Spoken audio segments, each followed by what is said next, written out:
right, I'm Chris Avina with American Outdoor News, and today we have the founder and host of Mac Outdoors. She is an outdoor writer, a podcaster.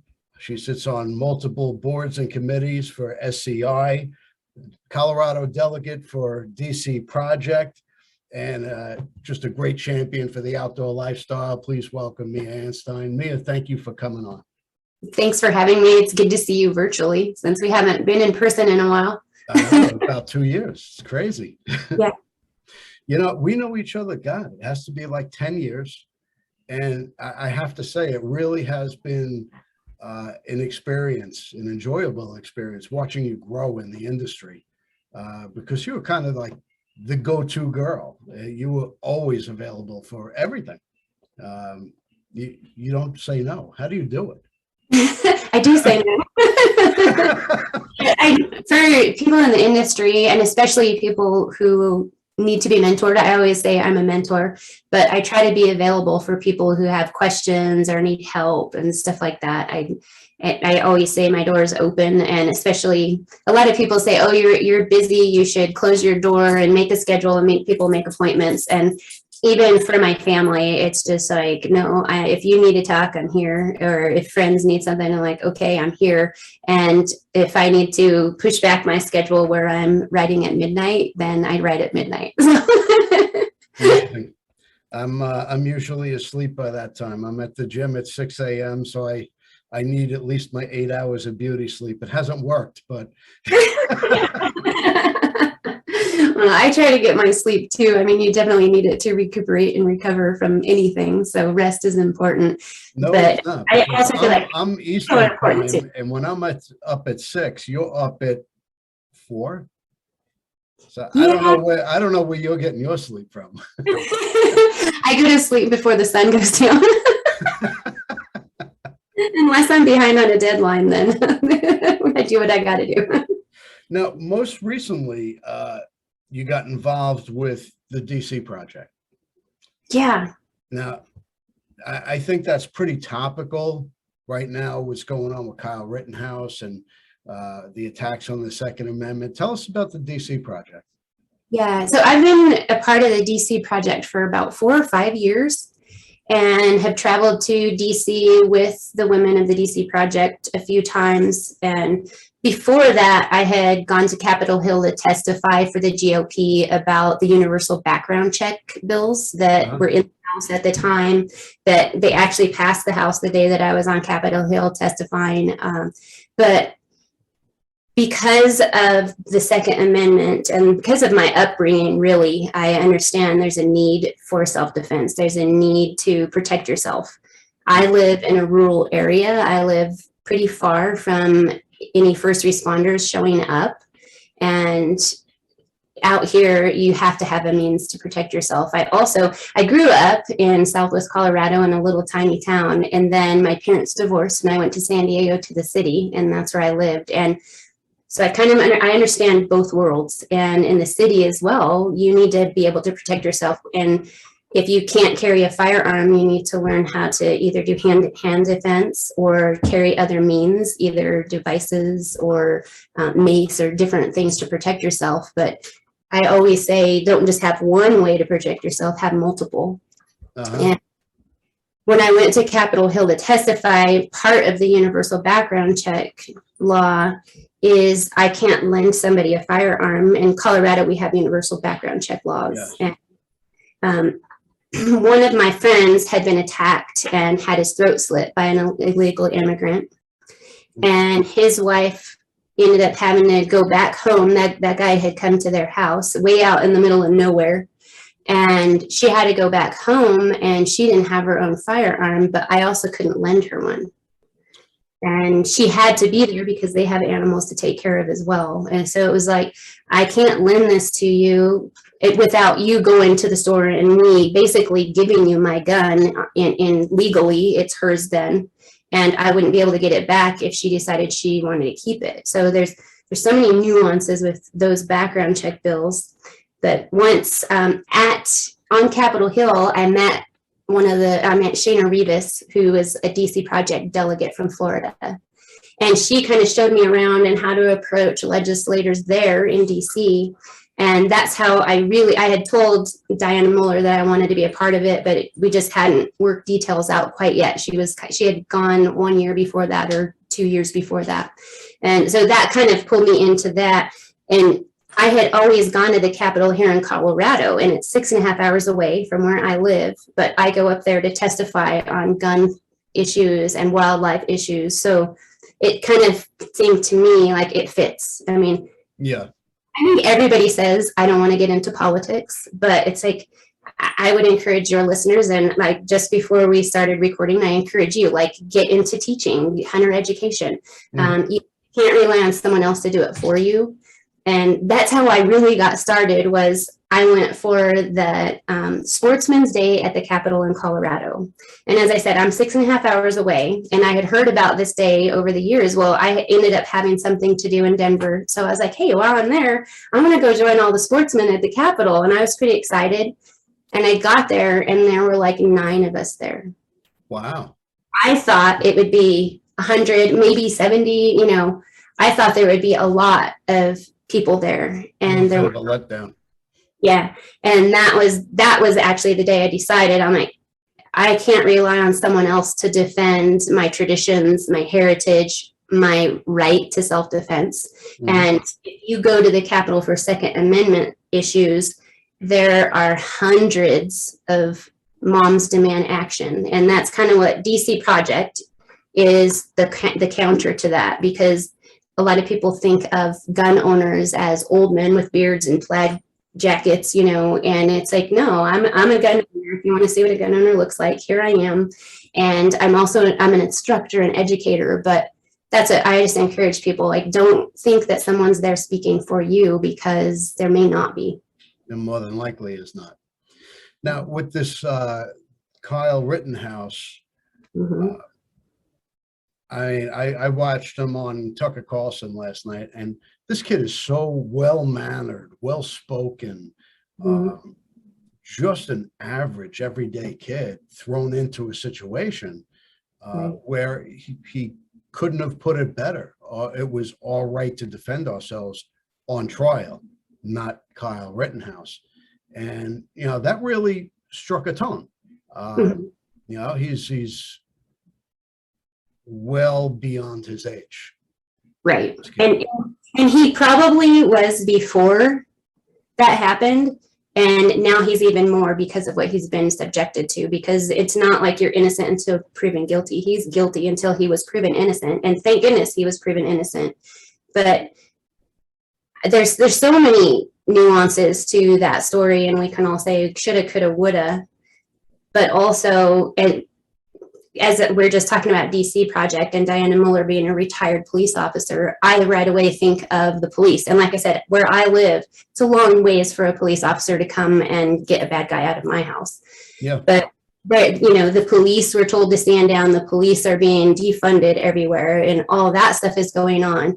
So you're in a volatile area. Of course, you want to protect yourself. Yeah, I personally, I come from a law enforcement family. My father was a police officer, my uncle, my cousin, probably 80% of my friends are. I actually tried to get on myself, but they didn't want me. It was a medical issue, but otherwise. Okay. But so, yeah, I look at things a little differently than most as well. But as a parent, if my son was saying, hey, I'm going to go to this protest, for me, I'm saying, like, hell you are. Right. And if he's strapping on a gun and saying, hey, I'm going to a protest, there's no way in hell I'm letting my son leave the house. I don't know. Is it different for you in Colorado? Like I said, we all have our different personal opinions and stuff, but I'm of the means, like, yes, I am about self-defense, but I'm also one who I will look for the escape route before I'll address a confrontation.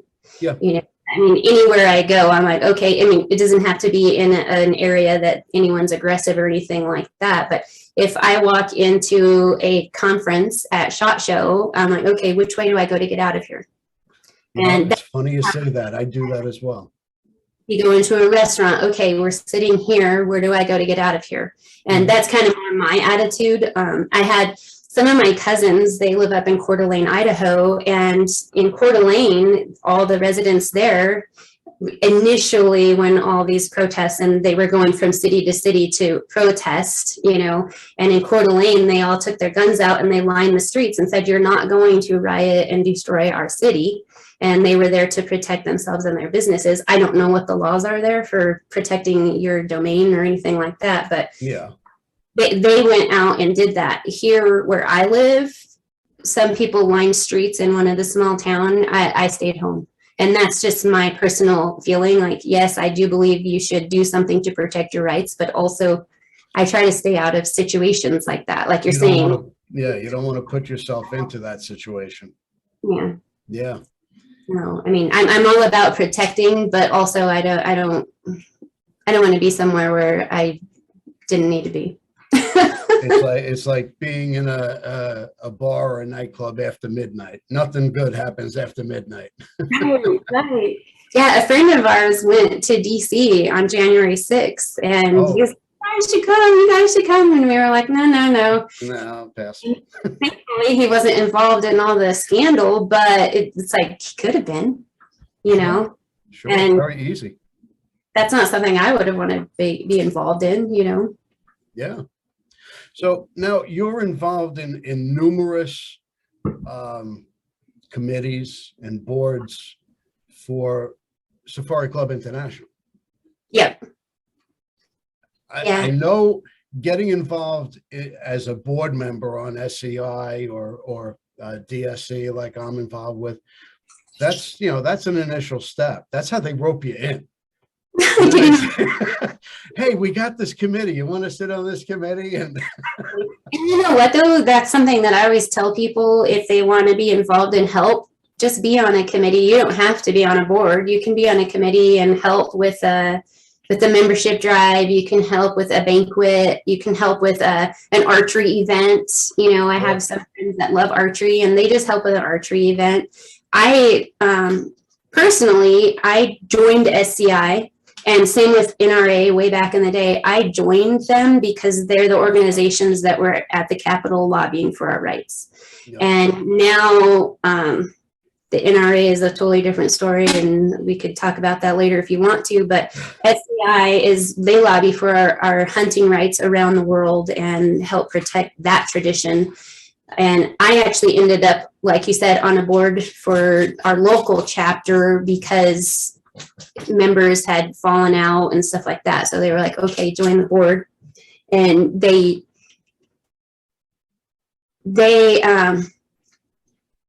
over the years have kind of progressed into, they do a lot of things locally, SCI does. And so I'm a member of a lot of organizations, but SCI, the local chapters keep 70% of their money to do what they want with in their community or wherever they choose.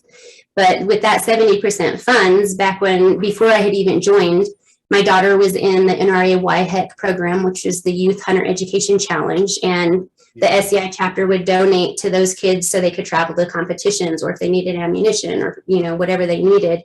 And that was something the chapter board could choose to donate to. They also, some of the chapters in Colorado do food banks. They do feeds for wounded veterans.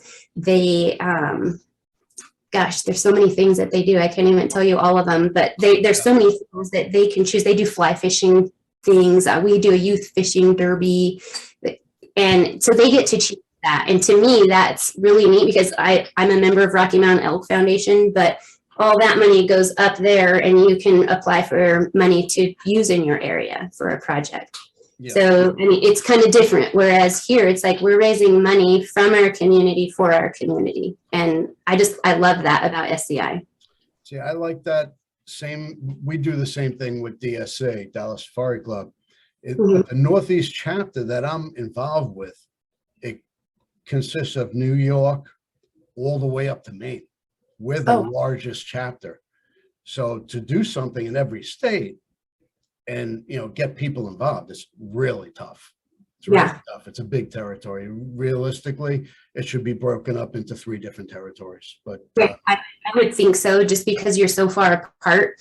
And people are more active when they can interact in person, because that is something with all the organizations that I've seen is it with COVID and having to just meet virtually. It's nice because I can visit right now, but as far as activating people and getting them involved and engaged and making them feel included, it's kind of hard over Zoom. it is. And I've been asked to, run a chapter in New York. And I said, hell no. Yeah, being on a board is a lot of work. Running a chapter, that's well above my paid grade. I don't have the time for it. You'd be surprised. You might not know how much leadership you have in you until you try. Oh, that's not the issue. It's the amount of work involved that I'm not able to commit at this time. Yeah. Well, and that's important, is to don't commit for something that you can't do. Because I'm on our local chapter board. I'm the regional representative for the state of Colorado, so I kind of oversee all the Colorado chapters, the SCI, and then as I'm on other committees. But I'm the chairman for the regional representatives, and you see people that say, "Oh yeah, I'm going to do this, I'm going to do this," and then they don't follow through. And if you can't, don't say you want to be the president if you can't do it, or don't bite off more than you can chew. If you can only help on the women's shooting day, then only help on women's shooting day. Don't say you're going to do all these things. So that's exactly why I turned it down. I'm not willing to commit the time. But now before Mac Outdoors, you had other blogs and writing that you've been involved with. How did you get involved as an outdoor writer? Oh gosh, it's not something you grow up and say, I'm going to be an outdoor writer. Yeah. Well, first of all, Mac Outdoors is my company. Mm-hmm. And then we started the podcast when my daughter was going away to school. I used to write a column for a publication, and it was about myself and my daughter. And then when she was growing up and going away to school, I was like, okay, so that column is basically done because my daughter's grown now, so can't write about that part. So we started the podcast because we had a lot of followers that kind of, they watched my daughter grow up. You watched my daughter grow up. Your daughter grow up. Wanted to know, okay, let's keep up with her. And so that's why she and I together started the podcast. And it was kind of a way to once a week stay in touch with each other. Uh-huh. What happened is, living in rural America, we don't have great internet. I'm happy that it's working today, so I can visit with you. We would record and the internet would glitch out, or different things would happen. And so I think we were able to get almost a year of episodes, and then it was just too much of a challenge for me editing, because like you, I do my own editing, I'm doing my own stuff, it's just Mia. And so we kind of put it on pause. And then I've had people, like I said, I like to be available to people who want help. And so if someone messages me on social media and they ask, how do I know what the length of pull is on a shotgun? I'm like, okay, I'll let you know. But then now I make a podcast out of it. And, how do I stay warm in the winter? Okay, I'm going to let you know, and I'm going to make a podcast about it. So that's kind of how the podcast started. They were actually feeding you topics. Yeah, they're feeding me topics. And if they have that question, I know other people have it as well. Yes. So I try to share it with other people. But that's how Mac Outdoors actually started. Before that, we just called the podcast Mac Outdoors because I already had Mac Outdoors is my umbrella for my writing and my business. I write and I freelance write. I'm a field editor for Shooting Industry magazine. I write for Mossy Oak Outdoors and a lot of different publications. And all of that goes through Mac Outdoors. Mm-hmm. So that's kind of how Mac Outdoors is. But I got started writing because I was guiding hunts for my husband, and some of his friends would see me. We'd go out hunting for the day, and then we'd come back to the cabin, and I'd be in the corner on my laptop typing away. My grandpa at the time was about 84, I believe, and he was not a hunter. He was an Air Force gunner, and he was War, but he was fascinated that I was out guiding hunters. And so he was like, you're doing what? And at his age and not being able to spend time with him, I would send him a letter like, this is what I did today. And those hunters would see me, in the corner, what are you doing? You're typing away. And I told him, I was telling him the story about what happened today. And a few of the hunters were like, well, can you send me the stories? And I was like, well, okay. So I'd email them the story. And more started asking for the stories. And I was like, I can't just email all this stuff. So I started my MiaAnstine.com. I started that and started just putting stories about my personal hunts, because I also didn't want to put somebody's story out there if they didn't want me to. Yeah. That kind of drew the attention of, did you and I meet on the Outdoor Channel social media first when you had See Me Hunt? Geez, I know we first met through social media, and then we met at SHOT Show, which was kind of an awkward meeting to begin with. I remember you were on the steps by the media room, and I saw you there. I'm like, aren't you Mia? And I was like, who is this? I didn't know the outdoor world at the time, but I had, with the blog, I would put it on my personal blog, and then I would put it on the Outdoor Channel. They used to have their own social media. Yeah. And through that, the Outdoor Channel, they saw a review on the women's Under Armour. They saw different reviews like, hey, ladies, I found this, and this is what I saw. And they started publishing some of my reviews. And then another person heard one of my stories with my daughter, and, oh, we want you to write some stuff for us. And that's kind of how I got started writing. It was a great storyline because it was ongoing. Right.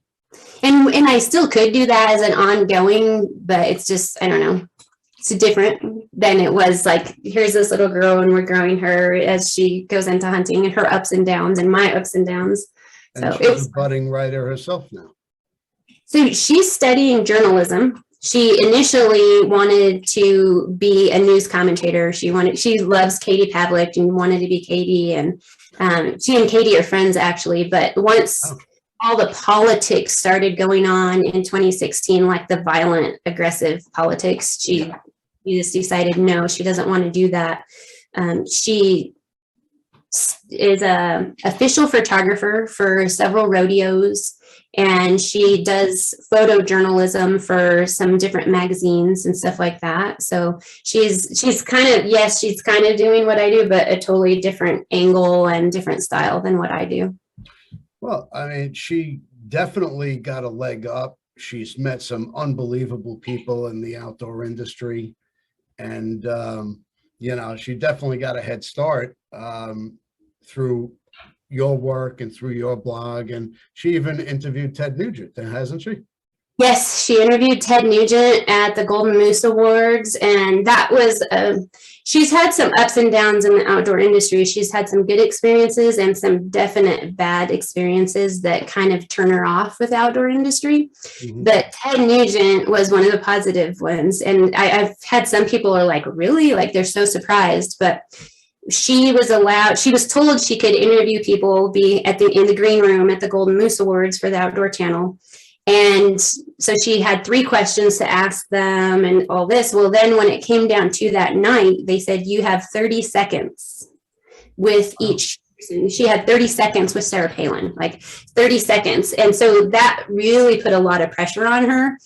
And everything was just rush, rush, rush. And Katie Pavlich was there, and she knew Leah, and she was so excited to see her. And there are several different outdoor celebrities that were really nice to her, and they just kept herding everyone through. And Ted Nugent, he got his picture, then he comes and Leah asked him her question, and her question was, what does it feel like to be a mentor to the youth of America? And he asked all of them, and some of them had great answers. Some of them were like, whoa, I only have 30 seconds to think about this. And I think some of them didn't realize that they are mentors to the youth of America, that Ted was like, wow, he answered her, and then they're telling him, okay, go, your time is up. And he said, no, this little lady deserves my respect, and I'm going to visit with her. And so they ended up actually having a conversation, and he asked her about her hunts and her experience. And it was something where she was like, wow, that's cool that somebody stood up for her and just say, okay, dumb little girl, I'm going to go past to the next person. He's very approachable, and he's very accommodating. Yeah. And Shemaine was super nice as well. Both of them were just like, wow, look at this girl. And, both of them were just like, we hope that you do great things. And it was a neat experience for her. I remember that show. That was like 2016. Yeah. And that was the same show. You interviewed Taya Kyle, and I was going to say, you and I I remember that. We crossed a lot of paths that year. Like, oh, you're following us around. No, you're following us around. And we actually, it's funny because we were going to cover Trump's press conference, but all our camera gear had to be at the in that room 3 hours ahead of time, so Secret Service can check the camera gear, make sure everything was above board. So I interviewed Taya with my cell phone. So, but you just have to do what you got to do sometimes, right? I mean, that's kind of how it works with media. I don't think a lot of people realize that the work that goes behind the scenes, even for a podcast, everything that goes into it to make a show. Well, you must really have some pull because you got into the green room. I only got to do the interviews on the red carpet. Well, I guess I did make it to the red carpet, but I didn't make it to go to see Trump. So we didn't have to worry about our cameras being inspected. But really, those were great. I mean, it was so fun to do all of that. And I guess I feel like nostalgic today about it because we haven't been there for a couple of years. And hopefully this year we'll get some work done out there too. Yeah, I'm hoping to get a lot accomplished, meet some new people, and get some good interviews in. And I'm kind of pulling away from having the outdoor personality from the Outdoor Channel and whatnot on my covers because I think we're limited to the exposure of the people who know them. So I'm moving more. Obviously, I have Travis Tritt on the cover of my winter issue. I had Ted Nugent on my fall issue. And I got a big one coming up that I'm working on. It's not confirmed yet, but I think I'm going to have Blake Shelton on my spring edition. That would be cool. It'd be really cool if I had him and Gwen Stefani on the cover. But he's a pretty personable guy too. He's pretty neat. With Nissan, they took us on they call it the Nissan Titan Adventure, and they came to Colorado, and we took the trucks to a few different locations, but the finale was meeting Blake Shelton and going to one of his concerts, and he's a pretty neat guy. Yeah, that's pretty cool. If you can interview him, you'll have a really good experience with that, I would imagine. I'm looking forward to it because you know what, Travis was such a pleasure to interview. There was not an ounce of ego in this guy, and just so accommodating. There's not enough good things I could say about him. That's cool. It's neat to meet people that they're people, and that's awesome. Yeah, but so we're growing, we're expanding. I had the pleasure of interviewing Bo Jackson and of course Joe Mantegna that have more universal appeal. And not to say I don't love the people in the outdoor industry from the Outdoor Channel and whatnot. I do. Every one of them are friends. They're cool, and if I could help them, I will. I think something with that, and you saying that you're not just focusing on them, is the outdoor industry. We're very small, and I know when we're around each other, we think like we're the whole world, but really we're very small. And I try to explain this to local kids here that grew up around hunting and stuff like that, is we're such a small percentage of the whole country that you have to realize like what the non-hunters see and what anti-hunters see. And if you want to make an impact, what you're doing is going to make a broader impact than just focusing on us. And so here in Colorado, I sit on the Colorado Outdoor Partnership Program on the Colorado Cattlemen's Wildlife Committee, and I'm on a lot of the I'm on the Sportsman's Roundtable. But that's something where we work with like the recreationists, the anglers, like we're working with everybody, and you kind of see that big picture of how we all go together, and you're going to make a greater impact if you go beyond your little niche. Oh, absolutely. Absolutely. And it was a great way to get started. You know, a lot of friends stepped up and, you know, were interviewed for the cover, and, it gave me a little, it definitely gave me a foot up, and I appreciate their assistance. Yeah, it's pretty neat to see your growth as well in the industry. You said it's been fun to see my progression, but you've been progressing too the whole time. And especially when you started the magazine, it's like, wow, that's pretty neat, because I was actually really surprised. I didn't know you were going to do that, but it's been neat to read it and see how that's evolving too. I didn't know I was going to do it either. Quit. The dog has a cold. Does the emu come in the house too, or he's only the dogs come in the house. We had the sheep that I have. The kids rescued that sheep, and it was bottle fed since it was a baby. But when it was little, it used to come in the house, and then it was like, okay, you're big enough to just get out. Let's draw the line somewhere. Yeah, it's funny. I was actually talking about that the other day. My grandfather, I live in a regular residential neighborhood, and my grandfather and my aunts and uncles were all, residential area. So I went to visit my grandfather one day, and he had a sheep in his backyard. And I was a little kid. I was all excited. I'm like, oh, you got a sheep? And I'm petting it and following it around the yard and whatnot. And the next time I went over, the sheep was gone.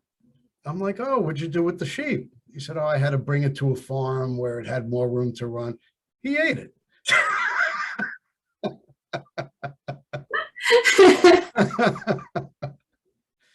Yep, that's usually how that works. I didn't grow up around that, so it was all foreign to me. Yeah, too funny. And now, now I hunt for my food. And now it's good to be able to share your experiences with people. And, a lot of my friends don't hunt, but they love for me to cook them wild game. Yeah. So I'm actually hosting a wild game dinner this spring. Cool. Is that part of DSC? No, this is part of American Outdoor News. It's going to be the first annual American Outdoor Sportsman Dinner. I am co-sponsoring it with Chef Foz, who's pretty well known. He travels around the country and cooks for wild sportsman's dinners and whatnot. So I'm excited about that too. It should be a lot of fun. Very cool. Do you have any big hunts coming up? No, my season has been such a disappointment, because I had a hunting club that I was part of for the past 12 years or so. And we had 600 acres. It was a 60-acre lake. We had a archery range, a rifle range, and quad trails. And we just had a close bond with all the members and friends that were involved, and the owner sold the property. So all of us were kind of displaced this year, and everyone kind of went their separate ways. And it's been a very unsettling season. Yeah. And that's something that you were asking if we're still guiding, and we had done private land stuff and whatnot, and we've had that happen as well. One of our landowners, where we did the youth turkey hunts, it's very near where we are, and we would have put an offer in to buy it, and they didn't even tell us they were selling it or anything. We had already booked hunts. And we didn't know till like the day after their sale went through, when we see people hauling equipment in and out, and we're like, what's going on? And, oh yeah, we sold that place. So that's hard when you're a hunter and you rely on either, like you're saying, like a club or a lease. Or I have a lot of friends that have lost their leases in the past year. So I actually had a friend of mine, he has a ranch in Pennsylvania. He's like, why don't you come up and guide? You could hunt while you're here. So I did a couple of weeks in October, and it was fun. You know, I got to spend more time outdoors. I didn't get much hunting time in, but it was fun to be, you know, in the lodge and taking people out. Yeah. And now I'm going back after Thanksgiving for a couple of weeks. Cool. You know, it'll be fun. It's always fun to be in the outdoors. Yeah, for sure. To me, the outdoors is kind of healing, and it helps you reset. With as busy as we were this summer, one of our friends came up to hunt and just was coming to hunt, and we were like, well, let's all hunt together, because if we wouldn't have done that and scheduled the days to go with him, we probably wouldn't have had time to be out there. And it's just like, you can just reset and relax and enjoy life instead of being in the middle of everything that's going on. And really enjoyable. And we've actually done that twice this year. And literally both times, if we hadn't scheduled that with friends, we probably wouldn't have made time to get out. And that's always for us. Like, yeah. I find that to be a big part of the hunting for me, not just being out in the field and filling your tag. It's spending time with friends and family and swapping lies around the fireplace, you know. Yeah, I mean, in catching up, because we haven't seen each other in person, so it was pretty cool to have somebody come out and see us and catch up from what we would have had dinner at SHOT Show or dinner at NRA or wherever we were going to be. And none of those conventions have happened, so it's like, okay, let's catch up in the woods. Yeah, NRA canceled the week before the show. That was a big disappointment. Yeah, and actually, that was the one friend that came. It was right after, because we were both figured we would be at NRA, and then we would hunt the week after NRA, and then that canceled, and it was like, okay, well, we won't have an NRA recap, but we'll talk about something. Yeah, but hey, I'm looking forward to the rest of the season. I'm looking forward to the show season. Which, you know, I'm going to Dallas Safari Club, I'm going to SCI, I'm going Great American Outdoor Show. So those are all on right now, but we'll play it by ear. Yeah. Do you have any holiday plans? Do you have game feeds for Thanksgiving or Christmas or anything like that? This is a very strange year for me. My brother moved. He's no longer in the state. And so Thanksgiving, it's just going to be me, my father, and my son. Wow. So, I actually just made dinner reservations. We're going to go out to a restaurant for the first time ever and try something different. Yeah, at least you guys will have, the three of you will be together. I mean, that's great. Yeah. What are you doing? This is going to be my daughter's first year to host Thanksgiving. So part of her growing, and she's having Thanksgiving at her house. So she's got her schedule, and I asked her, what do you want me to bring and all that. And we'll see how it goes. It's pretty fun to sit back and watch and see how it turns out. But that's our plan. And we always, when I host it, I usually invite like you and if you lived close, like you, your father, and your son, like just the three of you, you guys are kind of orphans. And that's what I always say, like Thanksgiving to me, I always invite the orphans to come, because then we can just all be together. And so this year, having it at her house, I'm actually making some dinner to take to some of my orphans that it's not my Thanksgiving to invite them. So instead, I'm taking them some dinners. So, you know, growing up, it was always the same. Like Christmas would be at my aunt's house. Mm-hmm. And you never knew who was going to be there. There were easily 50 people every year. Yeah. And it was always, oh, you have no place to go. Just, you know, come on with us, you know, and, you know, between cousins, uncles and whatnot, you know, we have a big family to begin with. And then the strays, and it was always a huge event and great memories. Yeah, yeah, and it's just fun. So I think I will miss that this year, but it also, like I said, is fun to watch her figure out how to do Thanksgiving. So Next step. yeah, it is. And that's it. As she's like figuring it out. Hey, stop it.